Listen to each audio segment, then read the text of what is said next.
Welcome to the Sweet Science of Fighting podcast. A little impromptu pop-up one here with Dr. Andrew Usher. We jumped on an hour's notice, which is cool. So we're going to answer a bunch of, conditioning-related questions. I've got some for you. But just before we jump into that, we actually have the Conditioning Mentorship cohort number 3. Starts in mid-September. So make sure you check the links in the description. There'll be a link there to that Conditioning Mentorship. We've had coaches from the UFC PI, Premiership Rugby, NRL, International Rugby Sevens, various combat sports coaches, even guys that, I think this was what was most surprising for me, Andrew, probably for you, guys with no sports science or coaching backgrounds, just fighters coming in and implementing the conditioning. That's pretty crazy. Yeah, I mean, it's been really fascinating. So, I mean, it's a whole walk of life. A lot of people just want to upskill. And I think the great thing is when you get such a mix of participants, is you get such an interesting kind of dialogue exchange, which has been really super cool. And, you know, like you said, we've had pretty much everyone from no formal education. And we kind of handhold you if you don't have it, so you don't need to worry too much about it. Right through to obviously those working and competing and working with the highest athletes, I guess, in the sport, which is kind of crazy. And it's a real big privilege to be able to have that caliber of people on the course. So it's made for some really good live chats and rabbit holes and really, you know, it's, for us as well, it's been pretty good because you start to see that there is kind of probably some fundamental black holes where knowledge is missing, I guess, across the whole spectrum, which is kind of fascinating to me. So yeah, it's been good. So yeah, there's a lot, because I guess you don't live in that world so much because you guys are up here in your physiology knowledge and labs, and you just look down on all us peasants down here. In terms of conditioning. So I'm going to hit you with some questions to start, because we'll go through, I think you want to show some NIRS stuff and a bunch of other things, but yeah.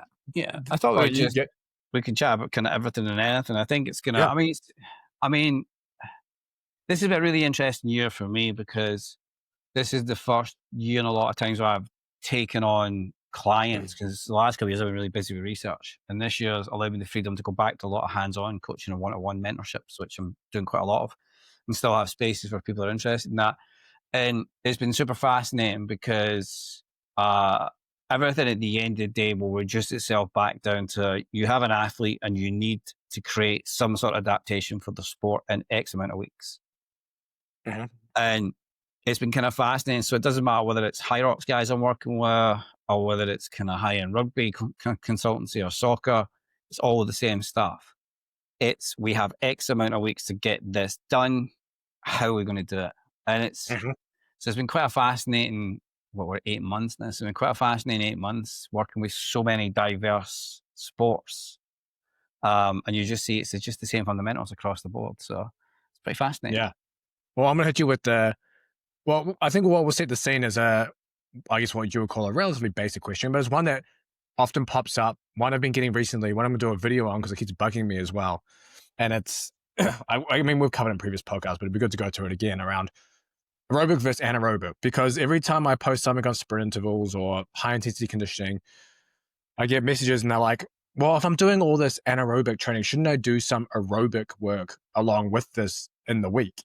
Yeah. So it'd be interesting for you to maybe dive into, you know, what that actually means.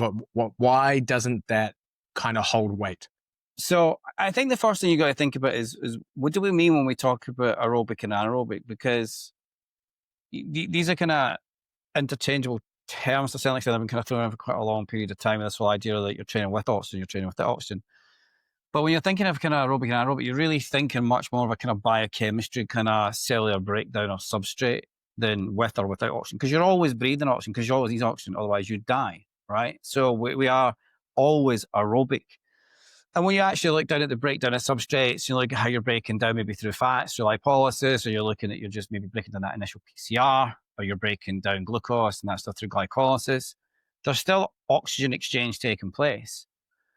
And in order for mitochondria to really function, you need oxygen. So we are always oxidative. We're never really not oxidative. Maybe there's a few cellular occasions where we kind of maybe don't need oxygen to fulfill a pathway per se, but generally we are always aerobic, and we are always, I hate the term anaerobic, but we're always kind of playing around with these. But the reality is that when you think of an exercise, The intensity is dictating how much of lipolysis you're using, how much of glycolysis you're using, and how much of the PCR. But they're all being used. They're just like different levels, is depending on the intensity. So they always it always just comes into the fact of whatever intensity you're at is going to predominantly drive a substrate in place. So if you are doing very low intensity based work, you're probably going to be much more on those low intensity zones. You're going to predominantly rely much more on lipolysis and fat oxidation. You'll be much more kind of aerobic kind of zone per se.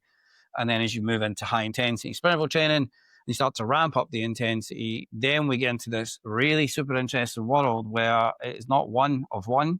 It's just one of three things. So in the course, we cover this in a lot more detail, and we go into Michelle Parolin's work, and we look at the Burgermeister work, and we really delineate out. What you see is that in a high intensity effort, in the first 6 seconds, PCR may be the most contributing factor to that from a substrate, but glycolysis is there and oxidative phosphorylation is there.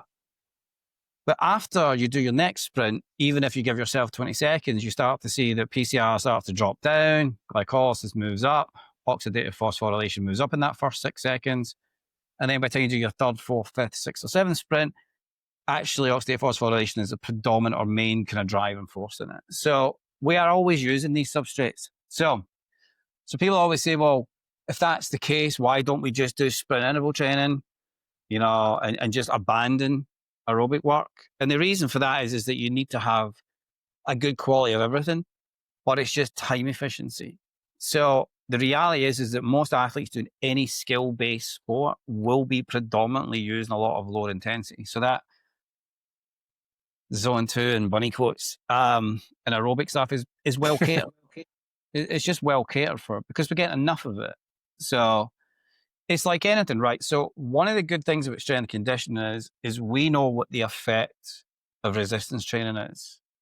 Okay, we see it quite clearly.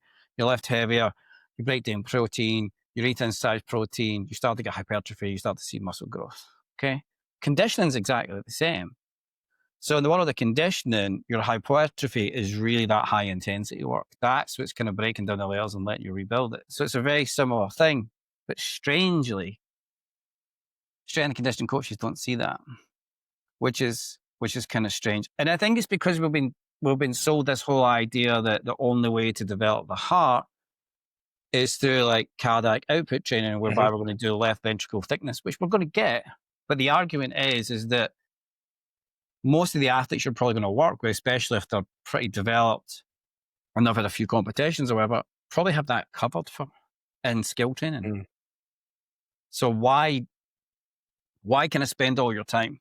So my job when I work with athletes is really time-based. So I'm always looking at, so I have a new athlete comes up, says, I have a competition in 6 weeks. For me, the job is about what do they have that we can leverage and what things do we just not care about? Because I can't get everything in 6 weeks. I respect it. You could be the most awarded conditioning and strength conditioning coach in the planet, have plaques in the wall. But the reality is in 6 weeks is quite a tight time frame to develop all the attributes an athlete needs. So for me, a lot of times it's looking at, well, what do they actually need in that 6 weeks? It could be a case that often that they need more technical training and less S&C, or it could be that conditioning is really, really poor and they need a lot more emphasis in that. Or it could be they've got a lack of power differential and power production, so they need a little bit of that. So the job is always leveraging things in order to maximize what the outcome is going to be. So yeah, but I think the reality is people are confused, I think, as to where everything fits into the jigsaw puzzle. Yeah. So 100%. You need aerobic work. I mean, that kind of lower intensity, you kind of need that because that's where you're going to get your skills. Because bike sprinting isn't going to give you time to throw jabs, crosses, uppercuts, and overhands. Unless you're throwing them while bike sprinting. Well, we have seen people with javelins and stuff in some crazy Instagram videos. So who knows? There probably is someone out there doing that. And there will be after this probably as well. Somebody will have a light bulb moment. We need to be doing swaying off punches and stuff on the bike. But I think the problem is people think it's one thing or another. They don't realize you are building a whole blueprint of what you need.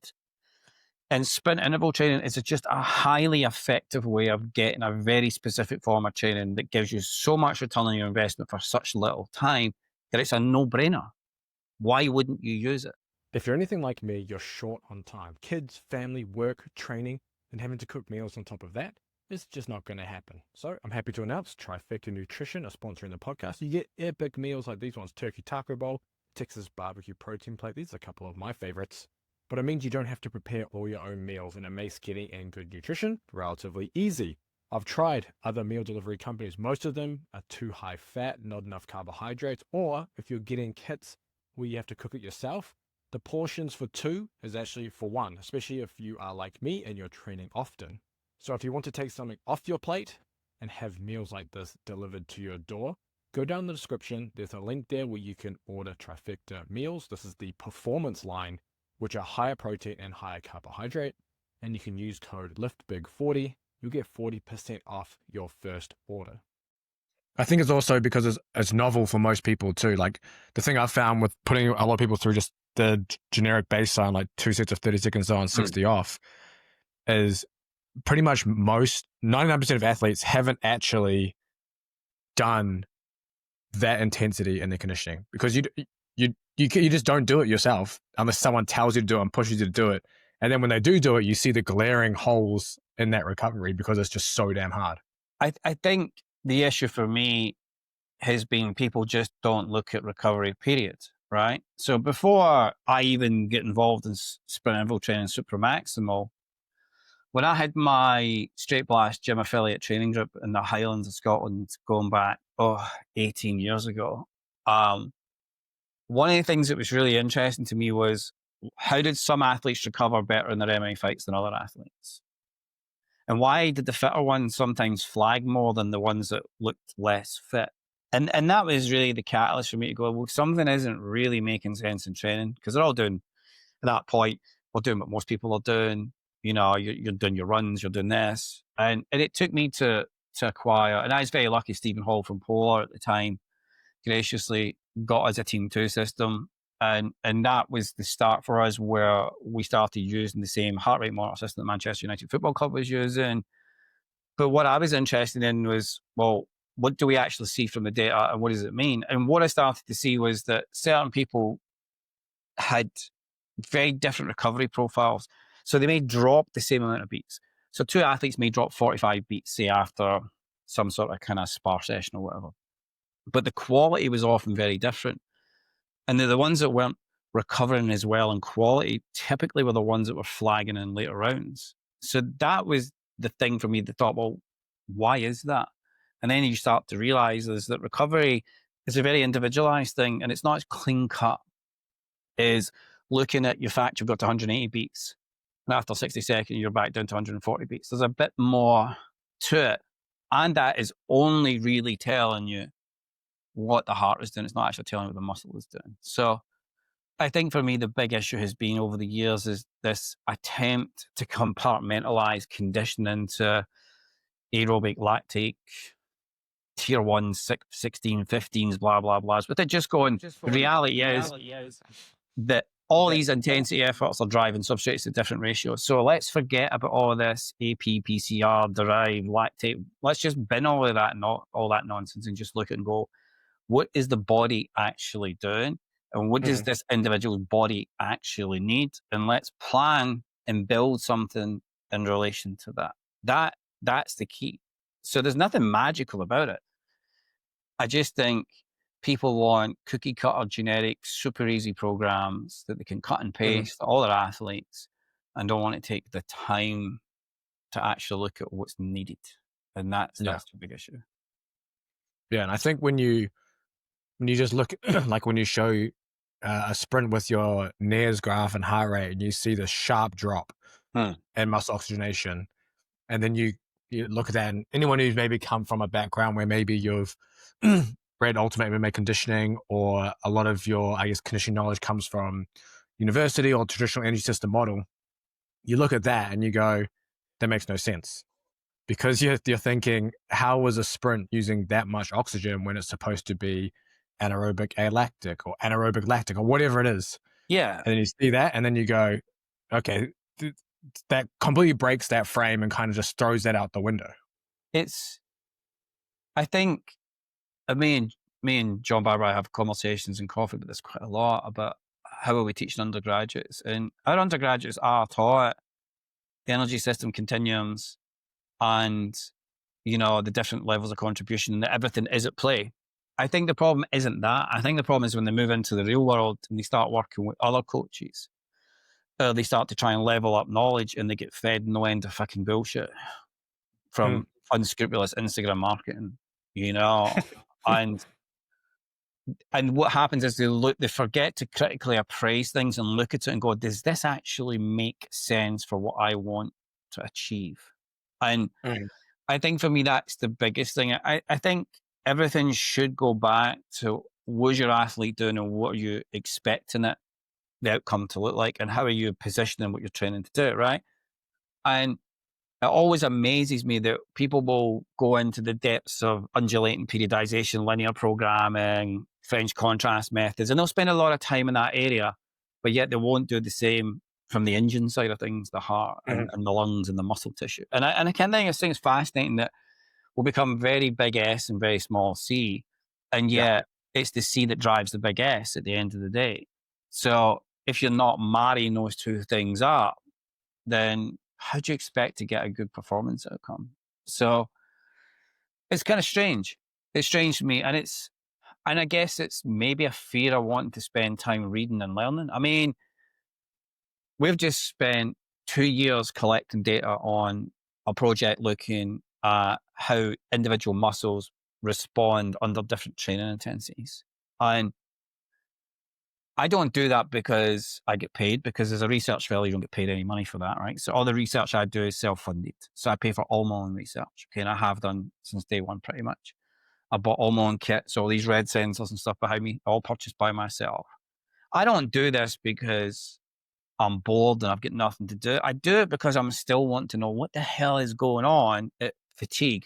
What happens when an athlete does this?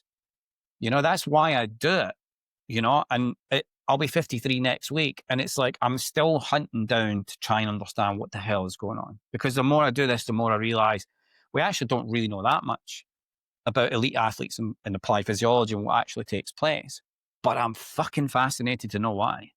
And then I see young coaches that have got no interest in knowing why, and they wonder why they're not getting results. And it's like, you need to have curiosity. You need to have that real curiosity about what is occurring, you know?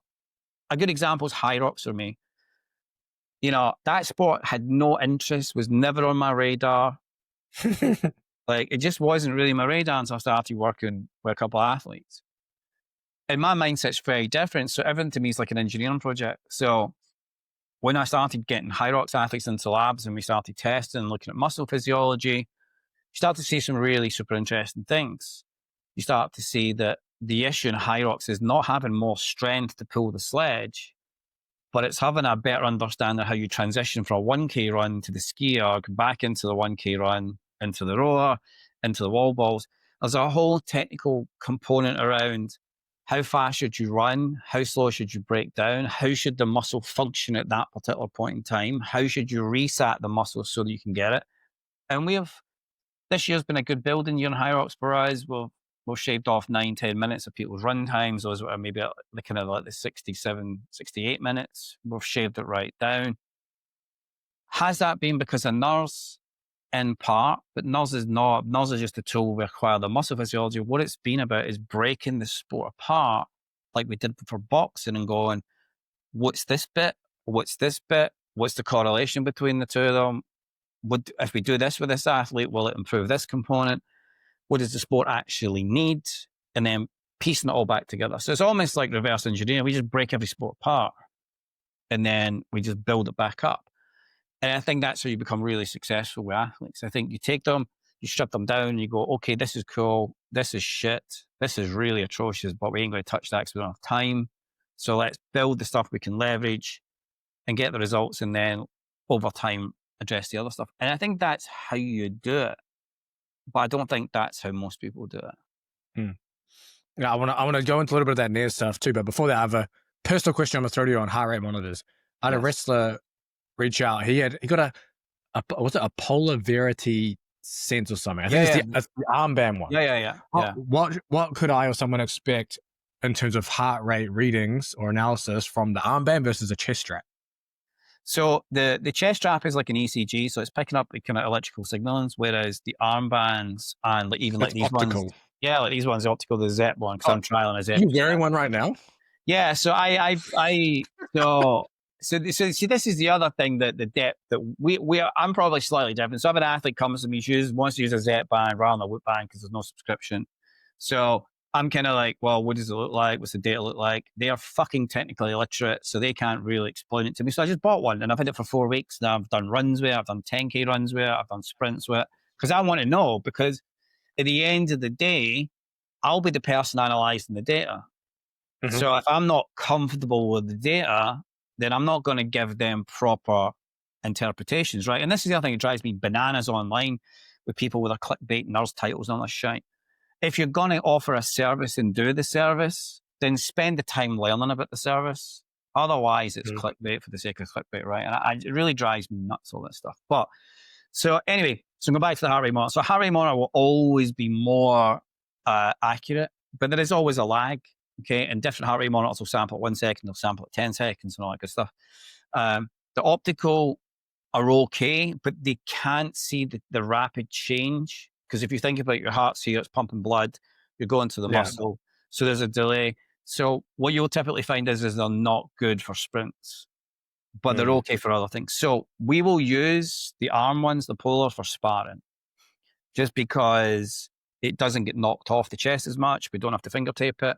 But I would say the data is not as good. So we are using it in sparring for athletes where we have heart rate data from the monitors, from the Polar H10. Gotcha. So once we get the baselines, a few spar sessions with them, we'll swap them to the armbands because they're easier to use. But the quality of them in steady state and the quality of them as you move out of like rapid intensity is pretty good, actually. This ZEP is actually as accurate as the Polar one. So in fact, it may actually slightly more accurate from what I've seen. On my 10K runs, and I've been doing like dropping on the treadmill at 20 kilometers and doing 20-second shuttle sprints and all that stuff. And it's on the money for the Polar, but it's not as good as the H10 or the H9. So Polar are releasing a new one in September, which I think is going to compete with Whoop. So we'll see. But they're a lot better than they used to be. So my advice would be, if you're not interested in sprints and you're not looking at changes and rapid changes in heart rate, then you could do an optical with any problems. But if you want that real granular data, then you can't beat like a Polar 9 or a Polar H10. Having said that, what I will say is I think the build quality of them is shite compared to what the build quality used to be on them. So I've got, over my room here, we've got the old Polar. We'll still get the old Polar X10 Bluetooth. We'll get some of the ones that came with our previous watches, and those things still work. And they've been rolled around in jits. They've been battered in Muay Thai sessions, and they still work. But we go through, probably one of our athletes might go through 4 Polar H10s in an 8-month period. Damn. So what's the difference? And the difference is the build quality is not as good. And in the old systems, didn't use Bluetooth Lite. So they use the full power of the Bluetooth, so you get a much better connection rate. Whereas the Bluetooth Lite is a little bit more kind of flaky, I think. Gives you the benefit, you can have more devices attached to your phone, but the payoff, I don't think the quality is nearly as good. So, but that's the main difference, just intensity. Recovery-wise, I would say you're still getting faster recovery at the end of your sprint on the H9, H10 than what you are on the Verity or the ZEP. There's still a delay, and that's the big issue for me. Is that you're going to see that delay in the initial recovery phase, right? And for the type of work that I do, the type of athletes I work with, I really need to see the kinetics of the off component pretty fast, so I can make a judgment call on what I'm seeing. So for me, they're not great for baseline testing. So a lot of the athletes I work with, I've got both, and we just interchange them from sessions. And obviously, the big thing I've been doing the last 4 weeks of my life, as you know, is writing my own app where I can pull all that data and sync it all up and put it straight into my analytics platform and stuff. So, so yeah, But yeah, that's the main difference. But they're coming on. They're a lot better than they used to be. I mean, they used to be atrocious, but now they're pretty good. Well, it's good to know for everyone. Get a damn chest strap then if you're gonna start doing your sprints and tracking it. Yeah, I mean, what I would say is I like this ZEP device because you're not tied into a yearly subscription. You can wear it at your wrist, and it's pretty accurate. The wrist for general activity. On the arm, it's really good. And now ZEP actually put in the armband specific for which we purchased. And I actually quite like the device. I think if you're wanting something to track sleep and all that stuff, and you don't want massive amount of money spent on it, and you want something that still can do reasonable heart rate data, it's a no-brainer. But if you're really wanting that real fine granular data, then the Polar H10 is probably still better. The issue is that it will come off in sparring a lot easier. But if you take, I don't have any lying around that I'd show it, but basically if you get, for any boxing courses, get the small finger tape, and you take your Polar and you can just weave it so it doesn't affect any of the contacts, and it stays on it, and you can still get really good data and heavy spar sessions that way. So we've had quite success that way. Perfect. Talk to us a little bit about the NIRS stuff. I know you want to touch a bit on I guess maybe some of the data that comes from NIRS, maybe what you're doing with it, what it actually means. I mean, maybe even just start from the very basics for most people who maybe don't know what we're even talking about.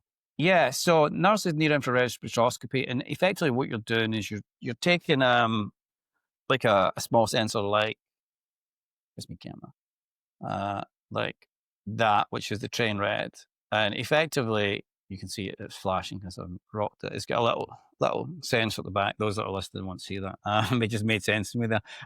If you're listening, it's a square small box device that's quite small, about 1.5 inches big. So basically what you do is you put it on your muscle, and all it's doing is it's scattering light into the muscle, and then it's working at the time that the light comes back. And from that, it's giving you a rough idea of the amount of kind of hemoglobin and myoglobin that's at the capillary bed. And that is giving you this kind of proxy value of amount of oxygen availability. Okay, now, the caveat here is that it is a proxy value. So people get very hung up on this. It's not telling you blood flow, because it can't tell you blood flow. It's just telling you at this very localized spot, we are seeing, say, an SMO2, a muscle saturation index, or a TSI, tissue saturation index, of say 55. And then what will happen is if you contract the muscle or occlude it or prevent blood from getting to the muscle, or you rapidly exercise and the muscle needs to use oxygen, that value will drop. Okay. And therefore that gives you an idea of the amount of localized oxygen that's being utilized. And then when you stop, like you'd expect, it should fill back up and the number should go up high. And that's the basic premise of most people when they're using NIRS. They strap them on, they go, whoa, 80% oxygen, do a little bit of squatting, shit down to like 22% oxygen. Job's a good one. That should improve over time. And then when they see that doesn't actually improve over time, then they go, NIRS is a waste of time, isn't doing what it's doing. And that's not the case. It's just that they have a complete lack of understanding of peripheral physiology and what you would expect to see over time, and completely misread it. And I'll be brutally honest, I don't think manufacturers have done a good enough job educating how you actually use these devices. Because I have high-level coaches buy them, and I end up doing consultancy calls all the time trying to explain to them that what you're actually looking at with NIRS is muscle profiling over different activity sessions, and then looking at the trend of how the muscle uses oxygen and how it recovers. And that's a better indication of how muscle is changing over time. Because you could be sitting having your morning cup of coffee, put the NIRS on your rectus femoris muscle in your quadricep, and it could tell you you're sitting at 78%. You could go up to the toilet, come back, and it could be 65%. Or you could be sitting at the exact same spot the following morning, and it's giving you 92%. It's an abstract value at that particular point in time. So the only way you can really use it is to have some analytical approach to look at it. Now, I obviously, all my research, my PhD was in NIRS, so I think I'm pretty well versed in it. Debatable some days, but I still think I'm kind of slightly versed in it. People don't trust people with PhDs anymore or experts. It's all about the conspiracy theories, you know. This is it. That'll be 5G and yeah, I'll be taking. There'll be something, but I've done enough of this.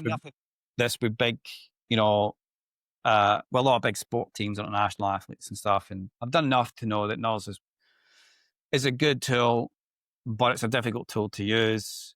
It's difficult to really grasp the data and make the changes. You need to have things in play. I'm very lucky that obviously I've put all the tools in play for us so we can run all the analytics pretty fast. But it's a very powerful tool. And I'll give an example where its power lies. So I've been doing a lot of consultancy with team sports. And when we say have two teams, one team that has the NIRS devices and one that doesn't, and we do the baseline test.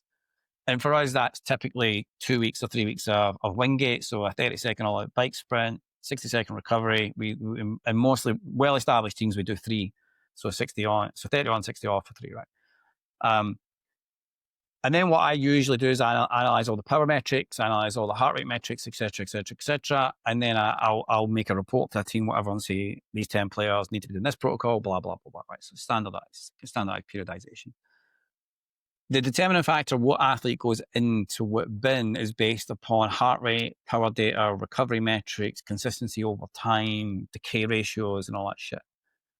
But with NIRS, I have a little bit of extra understanding because I get all of that stuff, but I also get an understanding of how quick can the muscle extract oxygen, how quick can the muscle then put the oxygen back in, and then I can see time frames. So I can see, right, bike sprint, all out, first 6 seconds, nothing's happened. Oh, muscle only now using oxygen, but it's only maybe using, say, minus 6% over per second.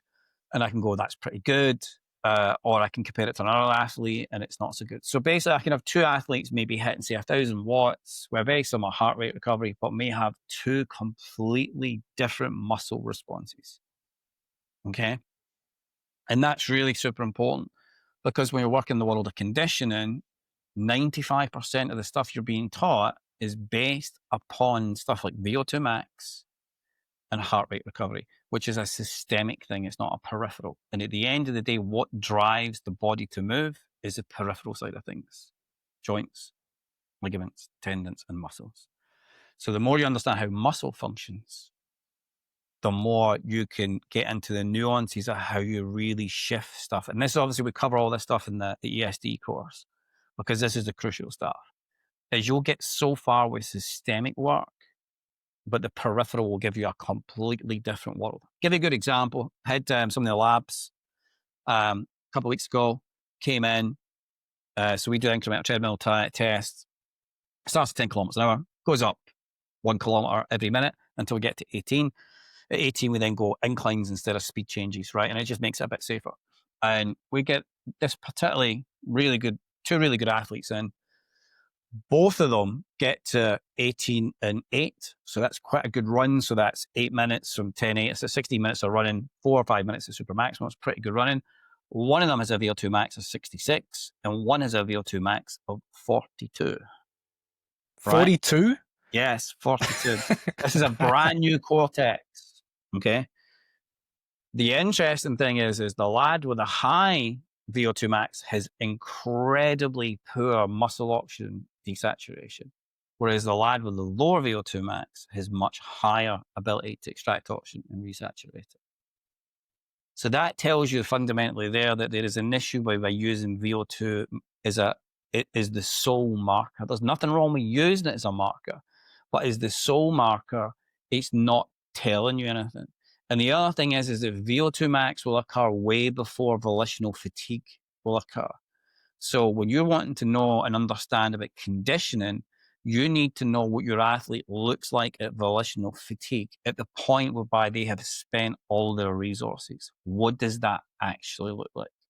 When you have that, you can then backtrack on that and reverse engineer it because you know this is what this will look like. So we do, it's funny thing is we do VO2 max testing.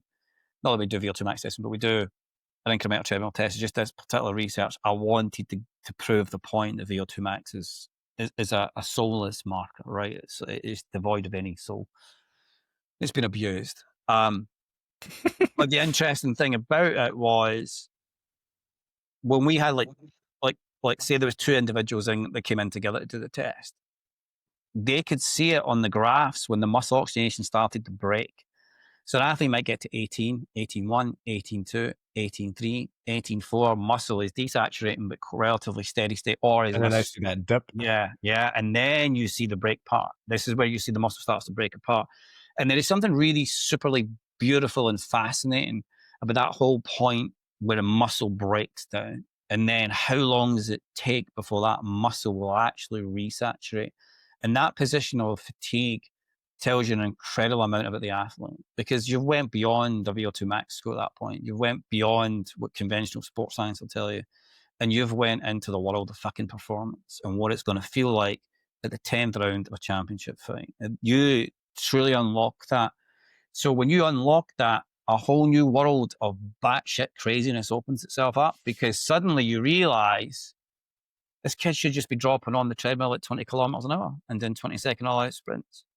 Because doing sprints at 10 kilometers an hour or 12 kilometers is a complete waste of time, because it's getting no adaptation. So the point is that until you actually unlock your athlete's physiology and you have an understanding, even a rudimentary understanding of what you're seeing, you're doing shit.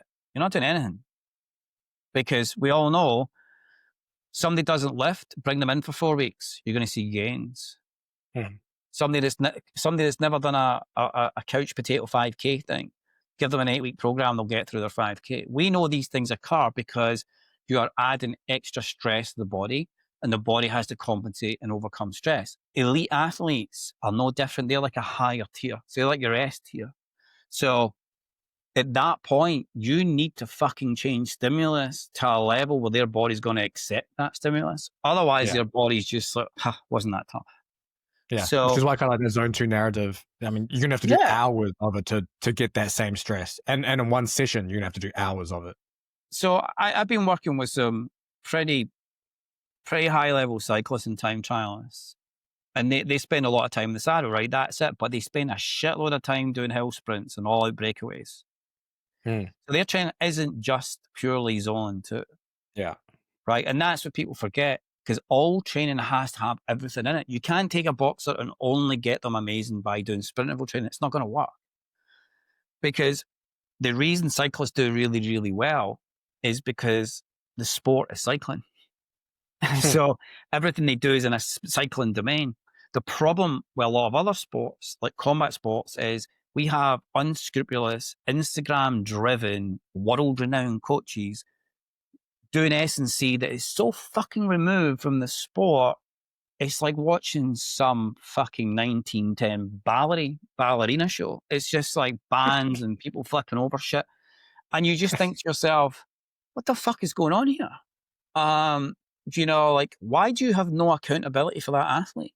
Because I tell you, in the job that I do, if I put anyone in a BOSU ball, hang them upside down with kettlebells attached to bands, I'd be getting fucking serious questions about what the fuck I was doing. Sounds like you've seen something recently. Oh, I've seen some batshit stuff come to me lately, where I had a very high-level athletes management team approach me, and this is what they said: "Is her coach a fucking idiot?" And I went, and I put to the power of 8, and I put to the power of 80.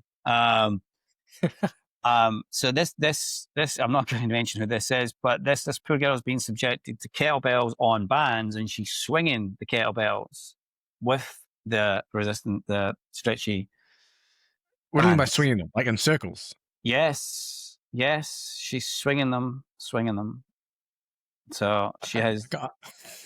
I can't even imagine. I mean, she can't even swing them because they're too heavy, but she's attempting to swing them. Oh my gosh! Like, and you just think to yourself, well, you just look at it and go, why are you even asking me? Why are you even asking me this stupid? Because like common sense would be like, this is incredibly stupid. You're asking for a reason.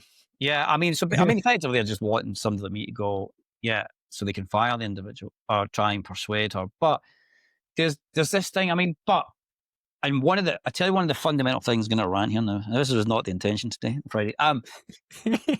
One of the things I have learned probably in the last year using NIRS is the quality of movement is really, really super crucial. Because if you think about it, what is the muscle doing? It can only shorten, lengthen, or hold position, right? So we can go concentric, eccentric, or kind of isometric. And then you get some variance between it. But in those positions, if the muscle is contracting at the right rate, myosin actins occurring at the right rate, calcium's been derived and utilized at the right rate, everything's good. And when the muscle contracts in the right position, you see really nice desaturations and resaturations, right?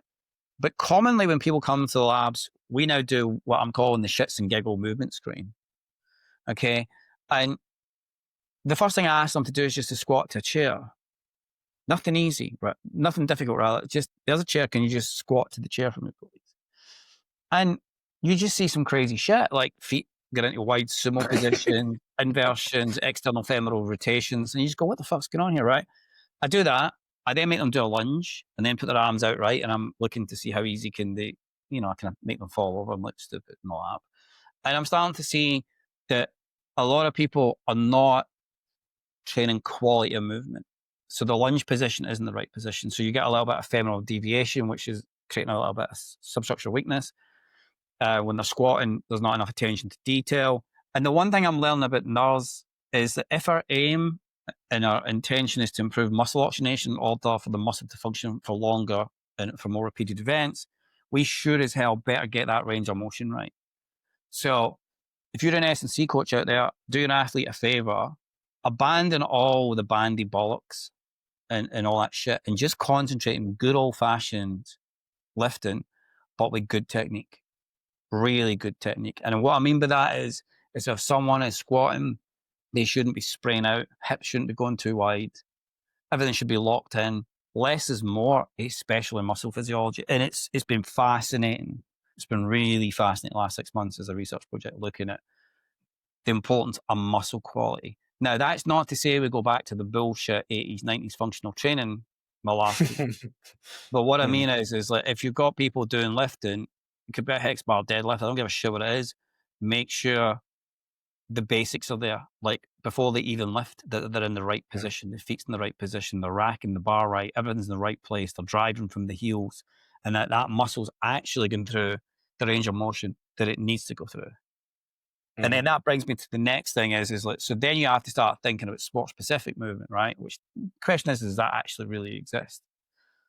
If a boxer is, expected to throw nice straight jabs and crosses, then you want to make sure that when your S&C is being applied, that you're not changing hip position or shoulder position and creating a slight change of line of attack.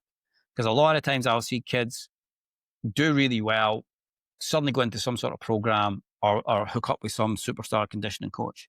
And then suddenly as they come back, suddenly the hip is not rotating to the right position. It's maybe going slightly higher. It's hiking a little bit, which is changing the line, changing the backhand, and we're getting a power drop off just because that coach paid no attention to what actually had to occur in the ring.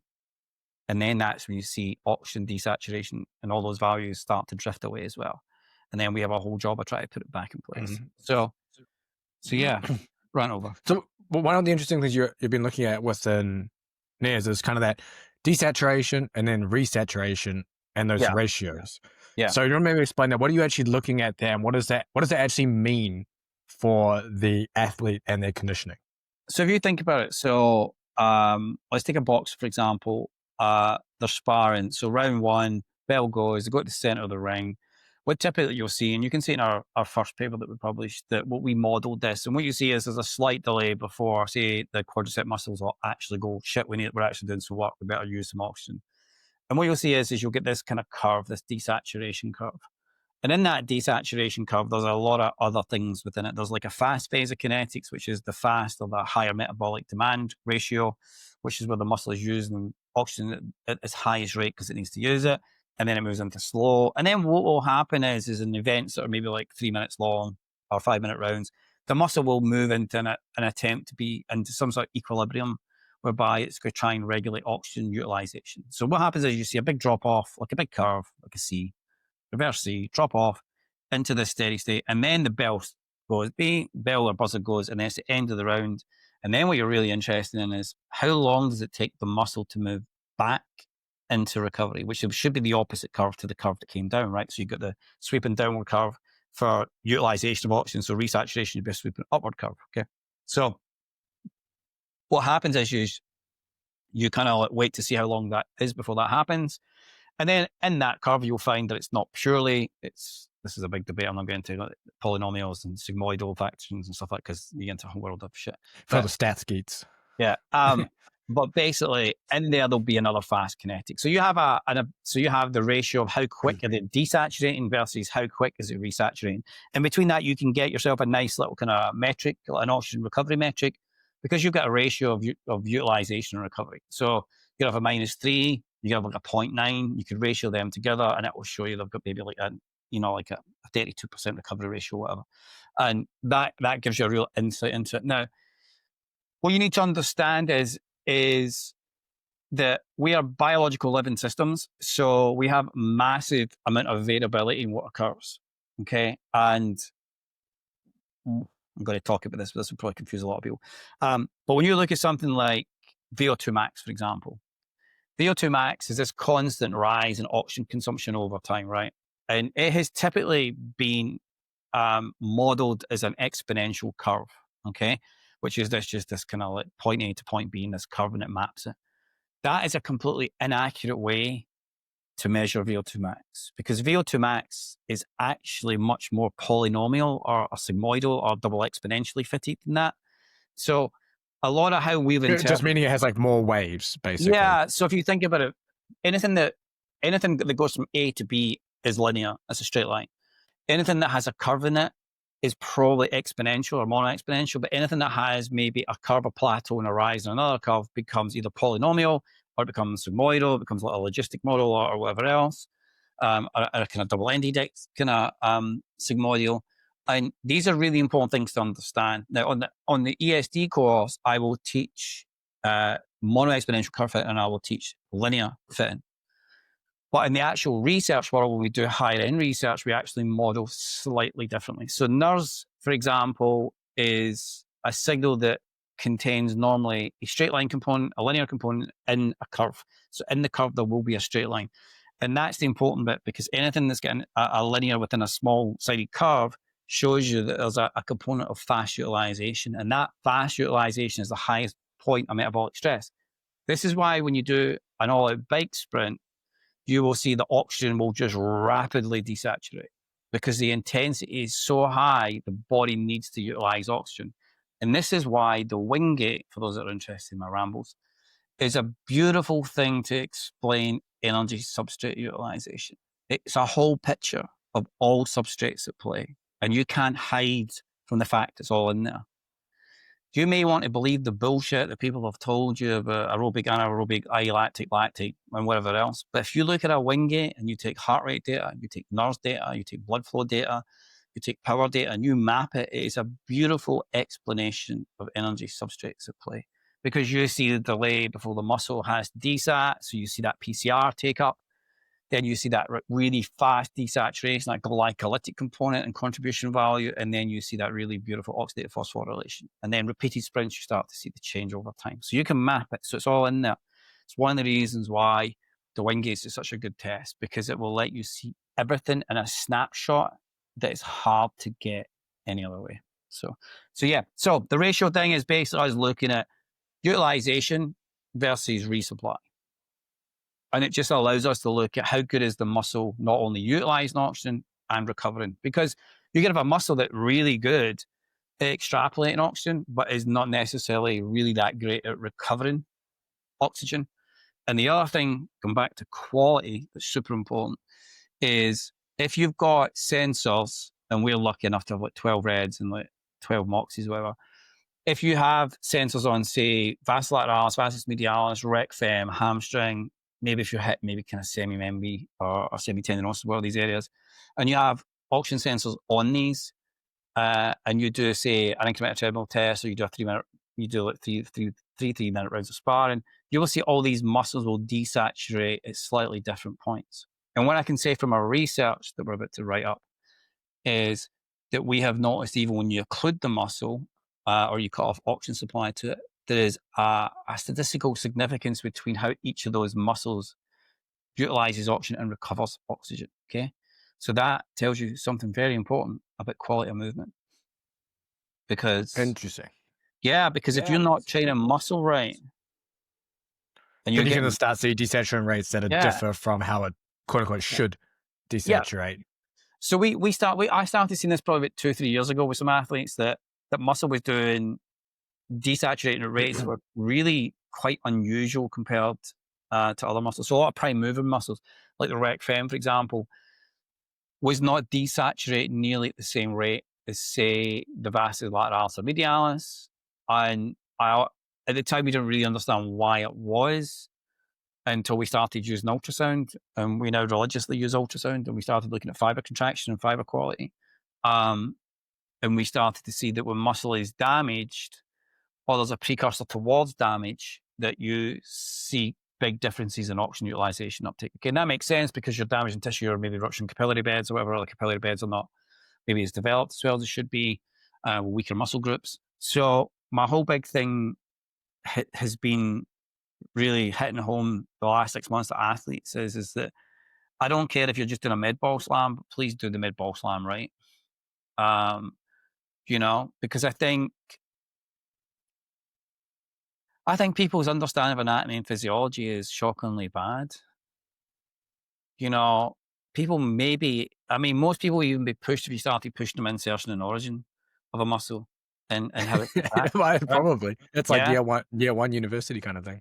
Yeah. So then you think about when you're putting a muscle under load, what exactly is occurring to that muscle and what is its relationship to maybe agonist or antagonist muscles and is it, or even a stabilizer muscle?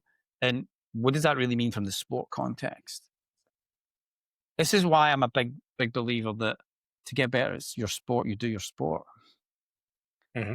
I'm swaying. For people that kind of know me, I had changed my role in the British Boxing Board of Control for a while. I had went and been like a kind of inspector thing, and I've went back full circle back to coaching hands on, because I was kind of missing it a little bit. And unlike a lot of researchers, we're applied, so we obviously my day job is the research is only a tiny bit of what I actually do. My day job is actually working with athletes. But I've went real back to coaching with this real vigor on making sure technique is done as well as we can do it. So my big take home for boxing is that I guess my experience, and I've worked with some pretty good fighters over the years and been very lucky to coach them, is that I always say to them, we are aiming to get technique as close to 100% as possible, because on competition night, you're going to lose probably 40% of it. Just by the very nature of the sport and what occurs. So if you start camp and end camp with sloppy technique, there is no hope for you. Doesn't matter. So it doesn't matter how strong you are. It doesn't matter if your coach has now got you jumping over 90 centimeters of Bosu balls and backflipping and tuck inverted jumps at the end, or you've added an extra 26 centimeters to your counter movement jump. I don't give a fuck if you can't hit a 1-2 with good technique and half step back and evade. Because none of that counter movement jump is going to save you from the sport. So one of the things that's become really super important to us is getting data in the sporting context. So getting heart rate in spar sessions, getting heart rate in football games, getting heart rate in rugby, getting NIRS and scrums, getting NIRS and lineouts. Because it's only when you actually understand the demands of the sport, which we cover in the course as well, do you actually understand what you should be prepping your athlete for? Because a lot of times I'll see boxers doing a heavy amount of strength work when in fact they should be doing a lot more technical training. And the beautiful thing about energy systems is you can manipulate technical training to get your energy system work at the same time. That's the beauty of understanding the physiology behind conditioning. You can slide things in. So you can do all out bag sessions, 10 on 5 off their 3-minute round, rotate it back to 5-10s with good technique. Or for those kids who need a bit more power, you can hit them, maybe hitting 1-2s, taking a 10-second break, hitting a 1-2, etc., etc. You can do it in the pads. You can change the pace, the tempo. You can ride things up a little bit, drive them down a little bit, drive the adaptations whilst getting the technical side and getting a bit of sports specificity to it. You can do the same in rugby. You get some absolutely phenomenal people out there like Ed Lee and all that type of stuff doing phenomenal shit in the sport. Because I think we're hitting a change where there is a bigger investment at the high end to look at what actually occurs physiologically to the individual and how does it relate to actually what they do in the pitch or in the ring. I think, those that are doing exceptionally well with athletes, that typically their mindset is very engineering based. It's like, how do we solve the problem? But yeah, so NIRS is a good tool from that perspective. You'll get a lot of good information, but you'll be swamped in a lot of data that doesn't need. I want to actually come back to your VO2 max example of that 42 VO2 max guy versus I think it was 67. And how does the conditioning prescription change between those two? Are you targeting some of the more systemic adaptations for the lower VO2 max guy because that is I'm not going to say the limiter, but it is lower? No, because he's quite capable of doing 18 and say 8 or 9 on the treadmill, which is a substantially amazing run. And he's got plenty of oxygen in his muscle. So the reality is for me, it's another indicator that the reason the VO2 is often a waste of time is one, how you look at your data is important. Okay, so people that don't know this, when you do a VO2 max test, what typically occurs is the test is averaged at 30 seconds. Okay, so a 30-second average might give you a 41 VO2 max, but a 1 second raw data might show you at 49. So you'll lose 8 points. Okay, so that's a traditional thing that's taken that's in the sports science literature, and you can't really find any rationale for it other than that's what happened was there was a 30-second rolling median average taken. So when I analyze VO2, I typically do the 1 second and then I'll average the 30-second. I'll look at the difference. The other thing about VO2 is we have a brand new cortex. You could argue it's not bedded in. So maybe the mixing chambers are not really bedded in as well as it should be. So it could be an erroneous reading to a certain extent. So you always have to be cautious of that. Equally, you could be using a cortex that maybe the oxygen cylinder's coming near the end of its life and therefore it is not picking things up as well. It could be that the infrared sensors in the turbine are maybe out of date as well and therefore not picking up flow as much. Or it can be, in the case of what you find at the uni quite a lot, is people have got hair in the turbine, so it's not retaining as much. Right? So I'm probably one of the few people on the planet that has done a deep dive into the hardware side of VO2 machines and looked at all the specifications, looked at mixing chambers, looked at the ratios, looking at the algorithms. And I did that as a kind of, for an old master's project. I was really kind of fascinated by why these machines were so often different in value. And you realize that effectively all these machines are doing is obviously taking oxygen and carbon dioxide and ratios them against each other. But how they do it differs. So, for example, you can be running along and then just suddenly you touch the mask, which is not uncommon. And the mask changes position and the machine suddenly sees you have a much more larger intake of oxygen and exhale of oxygen, so therefore changes it. Okay. And a lot of times people don't want to live with raw data, so we'll just take what the cortex gives them. So they won't dump the raw data and manually look at it. Okay. A lot of times they'll let the machine automatically dictate kind of VT1 and VT2, the kind of entry kind of threshold markers and inflection points without actually doing the hard work themselves. One of the joyful things about attending a small university like where I am is we don't have the fancy bells and whistles. So you have to learn manually to do everything. And I think that's a superpower that the university I'm attached to has, that the students have to learn the reason why things are occurring. Because I think we live in a big culture, and I've seen it with big names, superstar physiologists as well, that are using devices and just taking the value the device is giving you. And I can tell you, having had conversations with some of these companies when their kit doesn't work, they've just said to me, just use the Weir formula. That's what our kit uses. And you go, well, okay. So in the case of those two individuals, the more interesting thing for me is that both at a very similar incline position. Yeah, so both similar performance. Yeah, but the drop off occurrence at say 18.4 upwards is completely different. So the muscles are doing slightly different things. And the other interesting thing about that particular test this week, just because it's fresh in my mind, is in one of them, the vastus lateralis was way more engaged than the other. The other had quite a similar ratio of muscle oxygenation, but the one that had the better muscle oxygenation had that nicer ratio, whereas the other one who had the higher VO2 had a real disruptive oxygen pattern in the sense the lateralis was doing most of the work for a lot of it, and it had higher desaturation values than the other two muscles. So that was kind of interesting. So So how would the sprint interval protocols differ between those two? So off the back of an incremental treadmill test, I won't typically protocol them. I'll take it off the wing gates. Fortunately for them, they did the wing gates. So typically for us, we'll do the incremental treadmill test for us. That's the research project that we want to capture. And then after it, we did lower wing gates and upper wing gates. And then we used the power plate rev bikes to look at vibration and non-vibration. So we looked at that. So they're wing gates. So for me, because the larger VO2 chap has poorer oxygen extraction, he'll be on a slightly more brutal protocol than the other lad will be on. So I'll probably go 10, 20 for 6, and the other lad, I'm still milling out what I want to do with him. Because it also depends on, like, they're not combat athletes. So I need to think about competition schedules. So one of them's got something coming up in September, one's coming up in October.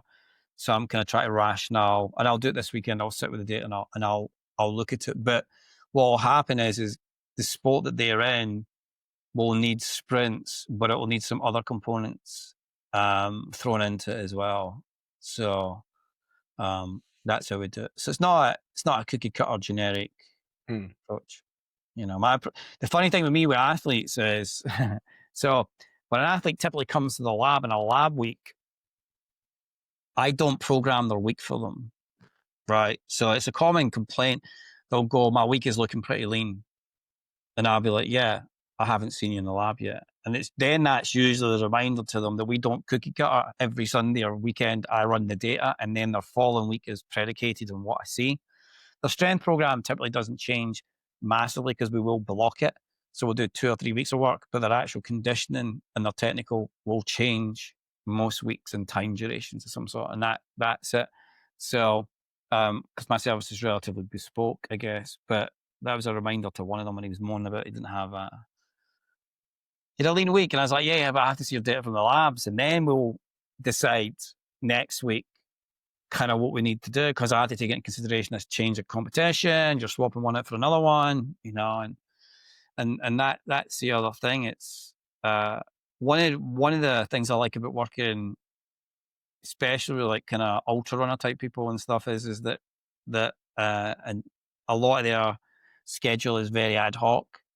So a lot of times someone will just go, I want to do a three peak challenge, or I've decided I'm going to do like a super ultra, I'm going to do whatever. And I love that, because I love that whole challenge of suddenly we're throwing a bit of a curveball, and it's like, right, I've got 5 weeks and I'm going to be going out to kind of Africa to do like 200 mile. So how are we going to get ready for that? And that has its own challenges, you know, and conscious to what a lot of people believe, our ultra runners all do bike sprints.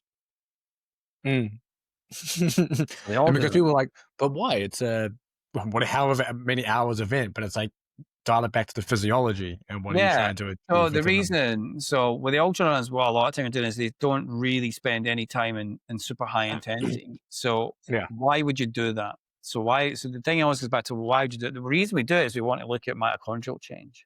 So we do not just recklessly go and you're going to do bike sprints. There is a lot of method behind it. So for example, those type of individuals, ultra runners, will come in, do a test. We will do an occlusion test, which involves putting the blood pressure cuff on the leg, rapid inflations, and we will look at mitochondrial respiration rate change on that. And I'll have a look at how well does the tissue perform. And that's one set of data. The incremental treadmill test will also let me look at issues in positions such as, when is there a muscle break off? What is the run pace looking like? And how will we match this up? And then a lot of times I've done stuff previously as well for military style groups where we've wanted to optimize maybe a tactical assault battle. So we want to look at what the optimal ratio is for fat oxidation versus muscle desaturation and the relationship between it. We've done all that type of stuff as well. So it's kind of like, I think for me, when you're looking at athletes, you're looking at all of that. You're looking at, well, how did they perform currently? What does a legacy performance look like? What does the physiology say? And what do they need? So a lot of the times with the ultra runners, we just want to give a little bit more mitochondrial throughput. So we will do specific, very targeted bike sprints for them. But we will also change run paces a lot of time in the back end as well. So, you know, I've been doing a lot of work with track athletes this year as well, which has been we've got, which is super interesting as well. And a good example of that's like high jumpers and kind of long jumpers. When you do physiological testing on them, you discover their VO2 max is pretty non-existent. It's not great. Yeah. You don't need it. So generally what you find is the muscle oxygenation can be pretty hit and miss, and no amount of plyometrics is going to fix that. So, I've had a couple of run-ins with some pretty big athletic coaches this year on that topic, where an athlete is maybe hitting a height on a high jump and not getting any better, or hasn't really improved over 2 seasons. And the answer obviously is they need to do more plyons. That's not the answer, folks. So in those cases, you look at it and you're looking at the run up, you're looking at position, and there's some really super cool shit in that. Like when they make the run up and they make the turn for the high jump, the body almost goes into like a micro occlusion. So you see a real change in oxygen value. And we've been looking at, ironically, in those cases, we've been looking at flywheel training to try and look at dialing in those positions and optimizing muscle oxygenation. We've had quite big success with that this year. That's been quite a big eye opener. Again, what does that tell you? Quality of movement. Quality of movement dictates everything. So if you can get the muscle in the right position and maximize its ability to use oxygen, you're on a winner straight away. Absolute winner. I suspect a lot of athletes could probably improve by being a bit more diligent in training. It's like 100-meter sprint, super interesting as well, because you've got under 10 seconds. A good athlete. So what you're trying to improve that's going to facilitate an improvement in that time zone. So these are the more fascinating challenges of these small time duration based sport, because clearly when we're getting the athletes, it's because they're plateaued. Yeah. We're not getting athletes. I typically don't get athletes at the beginning of their career. I get them when they plateau. That's usually when the telephone rings or WhatsApp message. It's because something's not working. And then it's the job to find out why is it not working. That's the really super interesting bit. And a lot of what we'll be finding more and more time is that there's the technical coach is doing a great job. The nutritionist is usually doing the job that they need to do. I'm highly suspicious whether nutrition changes a lot for a lot of people, unless you're on fish and chips a lot. But a lot of times I see a massive disconnect in the understanding of the physiology behind S&C to the technical side. The technical guys know they need knees up, they need hand position, they need that shuttling position, or they come at the blocks, need to change an angle and all that stuff, and kind of chest needs to come up at a high point or to kind of get the peak. They understand all of that.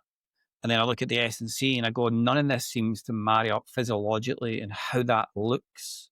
So if you kind of put 100-meter and have them in the blocks and you get the muscle saturation stuff, you see some really interesting patterns on forearms, lats. There's real big changes and stuff. But the reality is it's the drive and the push off. So the time to peak is the thing that needs to be improved. But most of the S&C coaches are not looking to improve time to peak, which is kind of interesting. So there's a big world of other stuff out there that we will cover in the course that probably other people just don't even really think about, which is, which is kind of fascinating. It's an eye-opening course, and I know all the ones that have gone through it have said the same. I mean, same things to you, same things to me about being easily the best conditioning course I've gone through, just because the information in there is so different to what is typically taught.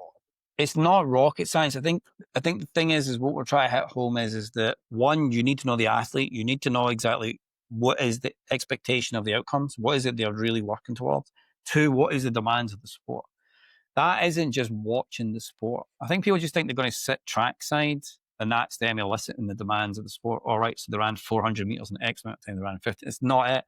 What I mean by eliciting the sport is really diving into what does the physiology look like? How are you measuring it? Are you getting track data? Are you getting non-track data? What does that look like? Are you looking at change of direction? What's the knock-on effect and repeated events subsequent to that, etc.? That's what you're looking for, right? And once you get that, that's just a small couple of bits of the jigsaw puzzle, and then you got to do your testing. And from your testing, you're not sport specifically testing, because I think people get confused. Because I've had superstar Instagrammers this week message me about, should I be doing this test? And I'm like, well, should you? I don't know. It's not my athlete. Why are you asking me, should I be doing this test? I don't even know who you are. So, because people just think they can just test, whereas people are getting confused by the Wingates, that the Wingates are not a sport-specific test. They are a physiological test. But once you understand that, it makes sense. Once you go, right, this is how this person's physiology is functioning. This is how it functions in their sport. And it's like, aha, these are not marrying up. So why they're not marrying up? So then that is when you start to analyze training. So you start looking at S&C protocols. You start measuring physiology in S&C sessions. You start measuring it. And then what happens is you start to build this really cohesive blueprint of how all this shit's coming together. And then that's where you go, okay, this is happening. That's happening. What do we need to change? Do we have time to change for both? Probably not. So what one's going to give us the biggest bang for our buck? That's the one we want to leverage. We'll get to that other one when we can get to that one. Because I can tell you, in elite sport, you ain't fixing everything. You don't have the time. And if you have a coach that's telling you he's going to fix all of it, you want to fire him. Because he has a real poor comprehension of time, and he's a real poor comprehension of priority. Because everything comes down to priority. What do you need? you know this yourself in rugby, James. It's like you can't fix everything. You just don't have time. You don't have time. The amount of shit I had to do day to day and cover, there's just no way. With 30 to 40 athletes, plus running the speed, the conditioning, the strength training, the rehab, the GPS, the data, all together by myself. There ain't no way. and this is where it differs as well. And you need to understand that as well. I think that, I've done a lot of consultancy in the last 2 years, and a lot of it is saying, like, you can't do that much. You need to just find a test that you can repeat, that's got physiological markers that we can run data on and make some informed physiological decisions about. You can't, because there's just no way you can do it. I mean, it's like, it's a near impossibility. When you get 47 athletes and you're like, oh yeah, we're going to test them 3 times a week. You're not testing them 3 times a week. Yeah. You might get a test in pre-season, and then you might be lucky to pick up snippets of things, but you're not going to be testing 3 times a week. I mean, that's just bullshit. It's like, pre-season is the gold mine opportunity to get what you want to get. And you have to accept, even within that 3 weeks, some will be injured. Some will be this, some will be that. You're not going to get it. So you're always in the best fit approach. But again, as long as it's informed on physiological principles, you can't really go wrong. But I guess the thing is how, I'm just constantly amazed that people are doing things with that principle behind it in the world of strength and conditioning. Why is it, James? Because there's a billion marketers coming into the space now with no formal education, no real world coaching experience. And they just parrot whatever it is on Instagram that will give them the views, and then the online clients, then that's the business. Yeah, it's worrying. Thing as well is there's like so much out there as well, knowledge that's available. And that's the other thing. I guess you need to be able to sift through it and understand what's valuable. Yeah, but the way people get information has changed. I was thinking about this today. It's not about, back in the day, we used to actually search for things, read articles on websites, follow certain coaches, and then you'd basically find the information yourself and then take it all together and come up with something. Now it's information comes to you. So whatever information comes to you, and then you start consuming that, and then that is how people are now finding information. So it's not a curiosity thing going deeper into something. It's just, I'm spoon-fed this answer from AI or from this person. That's the answer to whatever that question is.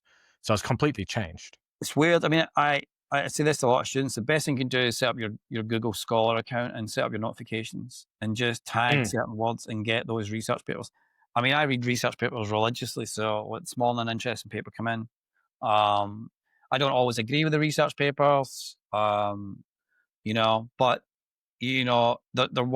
they're worth looking at. I'm not a massive lover of, which would not really typically say me do that much online unless I've really vetted through the paper, of just slapping up a paper and saying, this study suggested such and such, because a lot of times it's an isolated study. So, our own research is, has to be real. We've got to take our research with a lot, big pinch of salt, because we're working with very elite athletes in a very small cohort, of availability. So it doesn't necessarily mean it's going to stack up.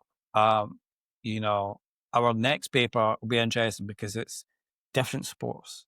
We've managed to get quite high level athletes for different sports on this paper. But again, you got to take it with a pinch of salt because it's NIRS, it's heart rates of a specific demographic, it's UK-based athletes, they'll differ from European athletes, Polish athletes are completely different to South American athletes. There's a whole myriad of different things. But you got to take that. So I am always super cautious to just try to push research, including my own, because I look at my own and think, could have done it better. Could have done it a lot better than the way we did it, especially some of the earlier work. But the earlier work was the first at the time it had ever been done and looked at in that sport and field. So, but yeah, I don't know. I think we're in an exciting time. We know more than we've ever known. We're discovering things all the time about capillary beds, the structures, the Mendelssohn work, all that stuff is really interesting. We need to get away from this oversimplification of energy systems and just appreciate that when you do a bike sprint, all of those energy systems are at play. How hard you send that bike sprint dictates how hard one is over the other. That's it. Simple. So when people tell me they're doing a bike sprint and they send me their data and it's 400 watts, it's not a super maximal bike sprint. Yeah.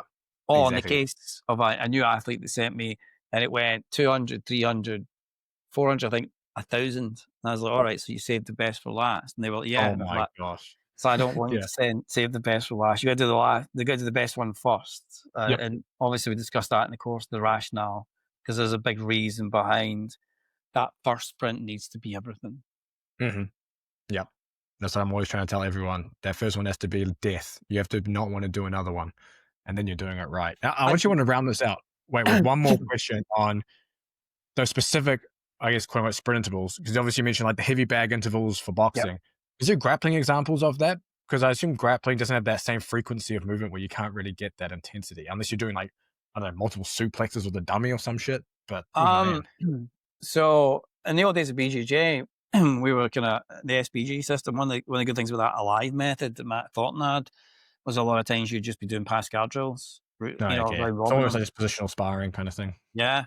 I mean, that's how you get it. I mean, hand fighting against the cage wall, old school Thai box when we used to, hand fight, all that type of stuff for 10 seconds all out and then rest. So you can bring it over, but it's not going to be the same as a bike sprint. Yeah. And that's probably one of the big things I get asked a lot is, can I do this? And I'm like, yes, you can do it.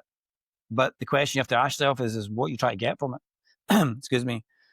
The bike sprint is there purely because it is a super easy way to drive that metabolic distress or stress in a very short period of time and measure it, and it's off feet. So chance injury is incredibly, incredibly low, unless you fall off the bike or something, I guess. But it's a test that's so easy to do. Is it the only test you can do? No, you can do 30-meter sprints, you can do 20-meter sprints, you can do 60, but you need to have a change of direction in it. Because you need to change direction to force a different stimulus that you can observe. So, and you'll see that. But the bike is just super easy. The incremental treadmill test is a phenomenal test, but not for VO2 max. The incremental treadmill test has got so much in it. If you're using NIRS, that it's a playground for data. I mean, it's just absolutely phenomenal. You see this when the treadmill starts. You see this hyperemic response, this rise in oxygenation, this drop off, this plateau. You see the time domain change. You can see how it all changes. You can see the volitional point. You can see the time to recovery. You can see the slope change. Slap in some occlusions on top of that. You then start getting respiration rate change from the mitochondria. You can map it to PCR from McCulley's work, etc. Beautiful thing. Absolutely beautiful. Everything's in it. Everything you can want in it. And that's the thing for me is my athletes, I don't always see them that often. A lot of my work is remote. So I have to have tests that they can do that will give me all of that data in a small window of opportunity that I can analyze and then best structure. And that's why you're doing it. And that's why you're doing any testing protocol. So, and people will find that bike sprints initially are the shittiest thing you can do in your life. Not initially, always. No, I mean, I think most athletes enjoy them now. So I don't have that many that complain. I mean, I was actually looking at so I wrote, well, obviously, as you know, I've written my own app because I'm going to do a lot more remote work. So if anyone wants a coach, I'm out there. But I've obviously coded my whole back end, so the app's there and the log the session. And I've just went for very simple, rather than doing an RPE and the Borg scale type thing. I've just went for a smiley face, shitty face, neutral face. And I have to say the sprints generally come back with smiley faces. There's very few come back with shitty face. Except for I think the 15 on 5 off or 10 come back with a lot of shitty faces. And a lot of... Yeah, I can imagine. A lot of abusive notes in the text, but why are you doing I got a message in the chat here from Peter Clark, who was in our first cohort. He's saying that he does 30-second rounds at his gym, feels nothing close to bike sprints though. I've thought about it a bit, but I don't think you can mimic the intensity of sprints in a jiu-jitsu context. Have I tried it at all? And yeah, there's just no way. I was thinking about this as well. I was like, you could maybe figure out a way to like scramble for 30 seconds, but even then it's just so variable. You're just not going to get it. The bike, like, nothing you'll do will beat it. So the thing as well is that there's value on, say, I mean, this is something I spoke with Bill Smart about, and I spoke this about kind of getting some his MMA podcast comes out Monday. Yeah. So I guess spoken to Bill a lot about this whole idea of how do we measure things in the MMA context. And I've got provisional data from years ago, but we obviously need to get ethics approval and stuff to get something that's going to go forward. But I think there's something in the whole idea of doing striking into scrambles and sprawls, striking to sprawl and back up as a test. I think you can look at acuity, you can look at technical drop off and drift. And then I think there's other things you can probably look at that have got some value. But mirror on the bike, I'm trying to think that mirrors the bike really. Probably not. No, I haven't found. I mean, we've done some things. I mean, we did a lot of this. I've got I keep meaning to put it up in the community page. But I've got the old data from when we did the 20 miles on the assault bike with your hands under your bum. You had to kind of only use your legs. So I think it was like 57 minutes. I think most people, some of them were hitting on that and stuff. So there's ways you can stimulate certain things, but the bike is the other thing about the bike is it's a great leveler. If you've got a sports science lab and you've got like an Excalibur, a loader bike, they're just so good because it's such a level playing field because everyone is a clinically calibrated bike. So you can get everything from pedal stroke position, similar to the what bike does with the PES score. You can get a symmetry index, but you get the best information from the loader bike is the time to peak power. That is, the more I do this, me and John were chatting about this week, the more you look at time to peak power for combat athletes, the more you realize how crucial that time is. Because it's an impulse time. Mm-hmm. You can't get it any other way. You can try and do, like we've got like the wall plate for measuring strikes. It's just garbage. Like I was chatting to someone about this the other day, someone asked, why did you never publish the data from the striking study we did? Because we had a lot of athletes come in, top level athletes, boxers, to force plate striking. And the reason being, and I've said this to Gary Hutt at GB before as well, is that it's a waste of time exercise because it's a static throw and shot. It doesn't. And impulse changes because you can wind up and everything. Yeah.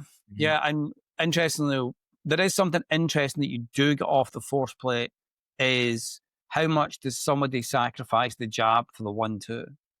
So if you isolate it out, you get the jab, you get the cross, you see your kind of wattage, your newtons, whatever it is your plate's measuring. It should be standard force plate. It shouldn't really be watts like the power cube. That's just nonsense. But that's a different story.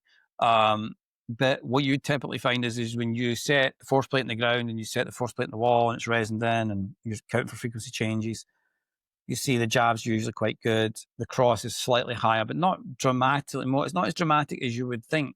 A lot of people think the backhand is going to be like twice the power of the jab. It's not really. It's not that much of a differential.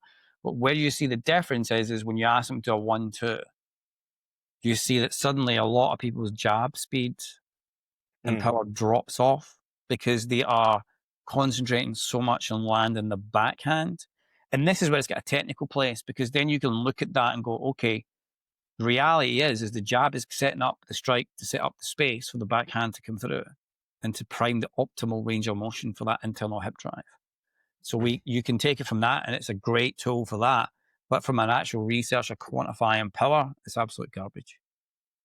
Just absolutely useless. But we've done it. And I mean, the big thing for us is we were really interested in difference between males and females. And there is a big difference. And what we found statically, good amateur females were hitting just as high as good male pros. So, but when you actually went dynamically, that is when it completely fell to pieces.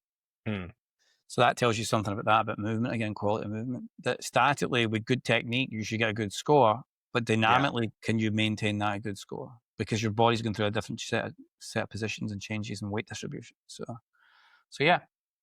Yeah, it's a good way to end this pod. I'm going to tell my wife she's got CrossFit training soon. She's decided to compete in a CrossFit competition again from... Nice. I come back from a 2011 CrossFit Games back in the day. So she's... yeah, she's been doing bike sprints for sure. Her recovery is insane. She barely does... She's like an elite weightlifter who barely does any conditioning, but her recovery is so fast and the quality of it is actually quite good, even between the sprints. And I'm like, the fuck? Like, you don't even do this stuff, and mine looks like shit. It's interesting. You get some NIRS, be interesting to see the difference. I know. I need to get some. The paper that we've published lately, look at the male and female wing gaits, was kind of really interesting because there is a difference. Obviously, hemoglobin levels are different and stuff like that, but female desaturation was very different with one exception. And this isn't part of the study because this was a separate thing we were doing, but we discovered that, for example, one of the female boxers I was working with, initially in camp was very similar to what we reported in the research paper, but after spending 8 weeks with us in the labs, had better DSAT than most high quality professional male boxers. Right. So that really reinforced to me that what we've seen in the research paper was a byproduct of females being told they had to train differently, which they do, but not at a lower intensity. So, because you actually, and I work a lot with female athletes, is a lot of female athletes, you can push much harder than males and get much greater returns on investment on physiological change. And it was kind of interesting. And it's just, we just don't have the option to do a mass intervention with males and females over an 8-week period to look at it. But I suspect a lot of time female boxers are not being trained appropriately for what they actually need physiologically, which was the big take home from that paper, which was kind of really interesting because the ones that after the research was finished kind of went into our protocols, you see massive changes in muscle oxygenation use and everything else. So that kind of told me a lot of times, I think. And I think it's just different as well. I think, interestingly, the females that I noticed did particularly well were still in that old school gym environment where they were sparring with lads and they were getting really pushed. Whereas some of the other females were in more female-based environments. And I think there was a tendency to rein training back a little bit on those occasions, which I think was quite detrimental to them. Because my experience with female combat athletes is they are deadly assassins. So same in when I was in female rugby league, you tell them, okay, we're just gonna just shoulders on, no massive contact, and then like the first 2 minutes is just light touches, and then after 2 minutes they just fucking smash each other, and you're like, come on, guys. I enjoy working with. I really enjoy working with female combat athletes. I think I probably enjoy that more to a certain extent. Most of my career has been with females, like karate, Muay Thai and stuff like that, and they've done incredibly well, and there's no dramas, there's just good solid training. There's good bloodbaths and spar sessions, and kind of there's no excuses and stuff like that. You get some kind of alternative males that are a bit more prima donna like. Right. Awesome. So we have, I guess right now we have obviously performance law education if you're interested in the mentorship. It'll be September the 15th. I think we'll start. This will be the last one this year. So just go sign up. Places have started to fill up already. General feedback's been pretty good. If you ask around, we've not had any complaints. So it's just quite nice. And just the usual socials. Not that I'm on that much. But if anyone is interested in the coach, I'm taking on clients for the first time in a while. So in the new system. So yeah, but the course will be good. We're going to cover everything from the basic understanding of substrate utilization and metabolism right through to how you look at heart rate data, how you look at NIRS data, how you look at bike data, how you piece it together, I'll have 4 live interactive chats, which have always been quite good. And we will analyze data as we go along as well. So if people get data and they want to share it and whatever, we'll kind of do it live, which just keeps me on my toes. It's kind of like, so if you're kind of like, oh my God, which has been quite good. But it has been good, as James has been really good. Community's good. Yep. It's been really good. People loving it. Get the data done live on the air, kind of really dive into case studies and stuff. Yeah, it's invaluable for anyone who's looking to actually improve their conditioning knowledge. So make sure you check the links in the description. They'll all be there. Sign up. Obviously, I'm posting it on Instagram and emails and all sorts of stuff, so you're going to get hit with it anyway, regardless. Yeah. But yeah, we'll see you guys in there, hopefully.